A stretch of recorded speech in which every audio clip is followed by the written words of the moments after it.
क्या English English English लगा रखा है?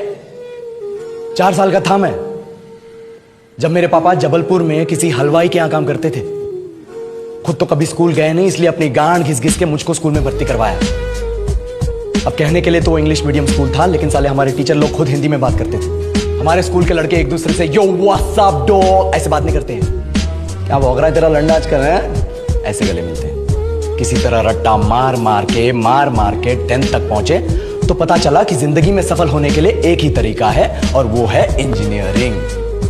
सब यही कहते थे, माँ बाप, टीचर लोग, गली का वॉचमैन भी हमसे पूछता था, और भैया कैसी चल रही है आपकी तैयारी? भाग बेंचो, तुमको क्या करना है? इसलिए हमारे स्कूल के बच्चे हम सब पहुंच गए बकरों की तरह। मैं IIT, मैं NIT।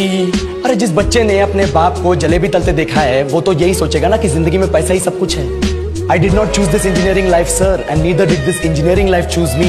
It was shoved down my throat by my teachers while my hands were tied to my back by my friends and my parents watched in silence. और इंग्लिश सुनेगा तू मादरचोद तो सुन।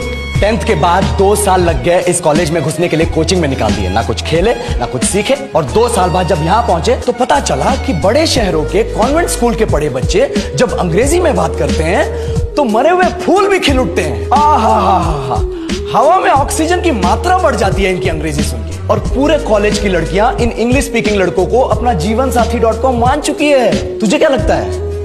मुझे कभी लगा नहीं कि मैं अपनी अंग्रेजी पे काम करूं, अपनी पर्सनालिटी पे काम करूं। बहुत लगा। ये चूतिया इंडस वैली सिविलाइजेशन का जो एजुकेशन सिस्टम बिठा के रखे हो, जिसमें हर साल में 10 सब्जेक्ट, हर सब्जेक्ट में theory, practical, viva, lab work, external, internal, majors, minors, assignment, project, thesis, गांड मार के रखी हमारी। महीनों तक नहाना भूल जाते हम लोग और फिर हमारा परसेप्शन बना देते हो कि हम ऐसे ही रहना चाहते हैं। अब इस साल में एक बार कल्चरल फेस्टिवल आता है, एक बार, उसके लिए भी प्रोफेसर से भीख मांगनी पड़ती है। अरे बिना इंग्लिश बोले, बिना लड़कियों से बात किए कौन गांडू रहना चाहता है वैसे? पर टाइम कहाँ है कुछ सीखने के लिए? लगे पड़े कोडिंग सीखने, 3 लैंग्वेज सीख रहे हैं अलग अलग इंग्लिश छोड़ के। लेकिन जब प्लेसमेंट्स की बात आई तो सबको एप्टीट्यूड चाहिए, पर्सनैलिटी चाहिए, इंग्लिश स्पीकिंग चाहिए। It is not that we can not speak English, sir. We are just very conscious of our diction and our pronunciation and we are not confident to speak in front of anyone else. If the curriculum was a little bit diverse, if the engineering colleges in our country focused on our all round development instead of functioning like a goddamn factory that is just mass producing robots by killing their dreams and handing out degrees,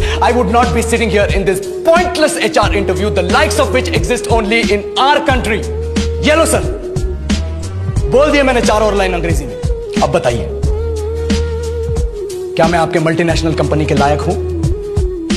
Do I have the potential to be a slave of your esteemed organization?